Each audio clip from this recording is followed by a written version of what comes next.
अस्सलाम वालेकुम जी, कैसे हैं आप सब। मेरा नाम अरफा फ़िरोज़ ज़की है और पाकिस्तान क्रिकेट से रिलेटेड हम इस यूट्यूब चैनल पर बात करते हैं। आज हम बात करेंगे चेयरमैन पीसीबी रमीज़ राजा की। एक साल उन्हें हो गया है मुकम्मल बतौर चेयरमैन पाकिस्तान क्रिकेट बोर्ड में काम करते हुए, और इस वीडियो में हम डिस्कस करेंगे कि कौन सी उनकी जो अचीवमेंट्स थी, कौन सी उनकी एक जो स्टेप्स थे जिससे पाकिस्तान क्रिकेट में बेहतरी आई है, और एक जो पाकिस्तान क्रिकेट बोर्ड का एक जो स्टांस है, जो एक वर्थ है, वो आईसीसी के सामने जो है वो बेहतर हुई है। चार बातें हैं जिनको मैं हाईलाइट करूंगा। उनमें से कुछ ऑब्वियसली जब पूरा एक टेन्योर होता है 3 साल का, अभी 1 साल मुकम्मल हुए, उस पर कुछ लोगों ने जो क्रिटिसाइज़ भी किया है, लेकिन कुछ लोगों ने जो उसकी तारीफ़ भी की है। तो 4 बातें मैं इस वीडियो में बताऊंगा जो चेयरमैन पीसीबी रमीज़ राजा को उसमें डेफिनेटली अप्रिशिएट करना चाहिए और उस पर दाद देनी चाहिए, जिस तरह से उन्होंने पाकिस्तान क्रिकेट को उन 4 बातों पर एक मौक़िफ़ उनका जो है वो बेहतर तरीके से दुनिया के सामने लाए हैं। देखिए, पहली बात, जो पहला एक आते ही उनका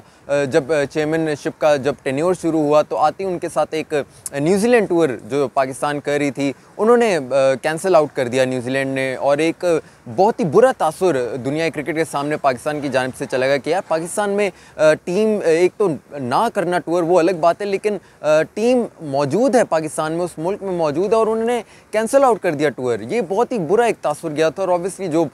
हमसाया ममालिक है इंडिया, उन्होंने फिर उस पर अलग प्रोपेगेंडा किया था, फेक ट्वीट्स उसमें लगाई थी, फेक अकाउंट से जो है वो फेक ईमेल्स जो है वो भेजी थी न्यूजीलैंड को, और उसकी वजह से वो टूर जो है वो कैंसिल आउट हो गया था। लेकिन फिर चेयरमैन पीसीबी रमीज़ राजा ने जिस तरह से एक फ्रंट फुट पे रहकर जो पाकिस्तान क्रिकेट का मौक़िफ़ था और पाकिस्तान क्रिकेट बोर्ड का जो मौक़िफ़ था वो दुनिया के सामने लाए थे, और उन्होंने 2 टोक कहा था कि हम लोग इस तरह, हमें बेयारो मददगार इस तरह छोड़ नहीं सकते ना, हमारे साथ इस तरह आप कर सकते हैं। जिस ब्रांड की क्रिकेट पाकिस्तान खेलती है उसको इस तरह आप निगेट नहीं कर सकते, और एक एग्रेसिव मोड में आकर दुनिया के सामने अपना स्टांस रखा था कि इस तरह आप लाचार और इस तरह से एक बेइज्जती नहीं कर सकते पाकिस्तान क्रिकेट की। और उसके बाद देखें क्या हुआ कि न्यूजीलैंड ने भी हामी भरी है पाकिस्तान का दौरा दोबारा करने की, इंग्लैंड ने हामी भरी पाकिस्तान का दौरा दोबारा करने की, और फिर ऑस्ट्रेलिया ने ऑब्वियसली अपना दौरा जो है मुकम्मल किया। तो सारी टीमें जो थी उनको चुकन्ना होगी कि यार अब एक एडमिनिस्ट्रेटर जो है वो ऐसा आ गया है पाकिस्तान क्रिकेट बोर्ड में, जो पाकिस्तान क्रिकेट का एक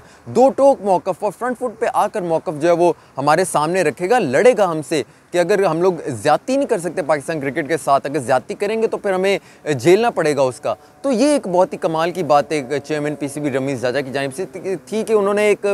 पाकिस्तान क्रिकेट बोर्ड को उठा कर रख दिया दुनिया के सामने। दूसरी बात जो थी वो ऑब्वियसली देखें, जब नया डोमेस्टिक स्ट्रक्चर आया तो उसमें सबसे पहली जो बात हो रही थी कि यार डिपार्टमेंट क्रिकेट ख़त्म हो गया और फाइनेंशली जो है वो प्लेयर्स को बहुत ज़्यादा इसमें नुकसान होगा। और हमने देखा भी कि जब टीमें स्क्वीज़ हो गई तो कुछ खिलाड़ी जो हैं वो उबर चलाने पे हो गए, कुछ रिक्शा चलाने से हो गए, कुछ ने अपना जो प्रोफेशनल कैरियर था वो क्रिकेट से ख़त्म ही कर दिया। तो बात सिर्फ थी फाइनेंशियल उसकी कि फाइनेंशली प्लेयर्स को स्ट्रॉन्ग नहीं किया था। पीसीबी की जो पिछली हायरार्की थी 50,000 स्टाइपेंड जो उन्हें मंथली दे रहे थे, लेकिन अब बेहतर तरीके से जब चेयरमैन पीसीबी रमीज़ राजा आए तो उन्होंने आते ही जो सैलरीज थी वो लाख ऊपर कर दी, जिससे क्या हुआ कि जो एम्पावर करना होता है ना खिलाड़ियों को फाइनेंशली, वो हुआ। और दूसरी बात फिर देखें फाइनेंशियल एस्पेक्ट की मैं बात करूं तो जो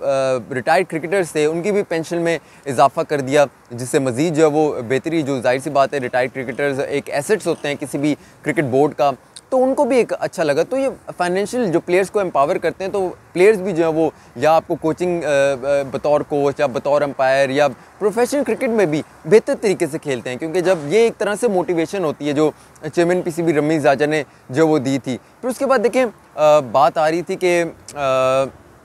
इंडिया की और उसके साथ खेलने की बायलैटरल सीरीज़ ऑब्वियसली सस्पेंडेड है इंडिया के साथ है, लेकिन चेयरमैन पीसीबी रमीज़ राजा ने एक तरीका निकाला कि वाई नॉट के एक 4 नेशन जो टूर्नामेंट होता है वो खेला जाए, इंडिया को इंक्लूड किया जाए, इंग्लैंड को इंक्लूड किया जाए, ऑस्ट्रेलिया को इंक्लूड किया जाए। देखें जब भी कोई बात प्रैक्टिकल होने से पहले उसका आइडिया जनरेट करना बहुत इंपॉर्टेंट होता है, इसलिए एंटरप्रेन्योरशिप को जो है वो बहुत ज़्यादा बिज़नेस मार्केट में एक वैल्यू है उसकी, क्योंकि आइडिया की वैल्यू जो है वो बहुत ज़्यादा होती है, और उसी को मद्देनज़र रखते हुए देखें अब वो इम्प्लीमेंट होगा या नहीं ये वक्त बताएगा, लेकिन एक तरह से एक स्टेप फॉरवर्ड करना हो गया चेयरमैन पीसीबी रमीज़ राजा की जानिब से। उन्होंने आईसीसी में ये रख दिया है बात कि हम लोग करवाना चाहते हैं, इंडिया, इंग्लैंड और ऑस्ट्रेलिया को रखकर पाकिस्तान होस्ट करेगा 4 नेशन टूर्नामेंट को। और एक तरह से देखें एक स्टेप फॉरवर्ड हो गया कि इंडिया के साथ हम जो अपने रवाबित हैं, जो कॉन्टेक्ट्स हैं, जो अपने एक सस्पेंड हुआ एक रिलेशनशिप, क्रिकेटिंग रिलेशनशिप, उसको हम बहाल करना चाहते हैं। जो क्रिकेट डिप्लोमेसी है उसको हम दोबारा से उजागर करना चाहते हैं। और फिर कंट्रीज़ में डेफिनेटली जब एक चीज़ शुरू होती है तो उसमें फिर जो रिलेशनशिप होता है, ताल्लुकात जो है वो मज़ीद बेहतर फिर कंट्री गवर्नमेंट की जो आपस में होती है, तो उसका भी क्रेडिट देना चाहिए। एक आइडिया तो एटलीस्ट जनरेट किया पीसीबी चेयरमैन रमीज़ राजा ने, और इसका डेफिनेटली उनको जो है वो क्रेडिट ज़रूर देना चाहिए। और जिस तरह से अगर ये इनकेस हो जाता है इम्प्लीमेंट, ये जो 4 नेशन टूर्नामेंट का आइडिया है, तो ये भी बहुत ज़्यादा कि एक आइसिंग ऑन द केक होगा चेयरमैन पीसीबी रमीज़ राजा के टेन्योर में। फिर जो सबसे बड़ी बात मेरे ख्याल से देखें, किसी भी कप्तान को एम्पावर करना ये बहुत बड़ी बात होती है। और चेयरमैन पीसीबी रमीज़ राजा ने अपना जो टोटल क्रिकेटिंग कैरियर है वो द ग्रेट इमरान खान के अंडर खेला, क्योंकि उनको जब भी बात आती है कप्तानी की तो एक नाम ज़रूर हमारे सामने आता है, वो है इमरान खान। और वो सबसे ज़्यादा एम्पावर कप्तान थे कि पावरफुल कप्तान थे कि सेलेक्टर भी वही थे, कप्तान भी वही थे,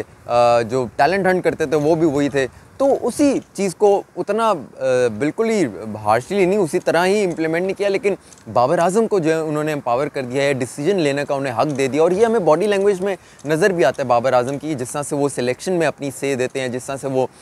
जो फील्ड में डिसीजंस लेते हैं, वो वाज़ेह नज़र आ रही होती हैं कि एक कप्तान हमारा पावरफुल है, अपनी इंडिविजुअली परफॉर्मेंस भी कर रहा है, खिलाड़ियों को भी जो है एम्पावर कर रहा है, एक मोटिवेशन बन रहा है खिलाड़ियों के लिए, अपनी टीममेट्स के लिए। और ये तभी होता है जब आपका जो सरबरा होता है किसी भी इदारे का, वो एक जो लीडर होता है उसको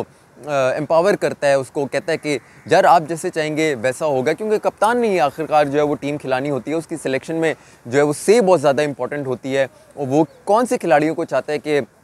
उन खिलाड़ियों को लेकर मैं मैदान में उतरूँ, कि स्ट्रैटेजी जो है वो उसने इम्प्लीमेंट करनी होती है। और यही बात मुझे बहुत अच्छी लगी कि बाबर आजम को एम्पावर किया, और बाबर आजम की जो इंडिविजुअल परफॉर्मेंस और टीम परफॉर्मेंस पाकिस्तान की, वो वाज़े उससे जो है वो नज़र आ रही है हमें। आप बताएं मुझे कि कौन से बातें आपको अच्छी लगी, या कोई एक बात जो आपको पसंद आई हो चेयरमैन पीसीबी रमीज़ राजा के अब तक के जो साल में उन्होंने टेन्योर बतौर चेयरमैन पीसीबी जो है वो अपना पूरा किया है, उसमें कौन सी बात आपको अच्छी लगी है, कौन सी बात जो है वो इवन के बुरी भी लगी है, जिस पे आप क्रिटिसाइज़ उन्हें करते हैं। चैनल ज़रूर आप देखते रहिएगा, वीडियो को सब्सक्राइब और जो लाइक है वो ज़रूर कर लीजिएगा। आपकी फ़ीडबैक मैं ज़रूर पढ़ता हूँ, कमेंट सेक्शन में फ़ीडबैक अपनी ज़रूर दीजिएगा। अपना बहुत सारा ख्याल रखिएगा। अरफा फ़िरोज़ को इजाज़त दीजिए, अल्लाह हाफ़िज़।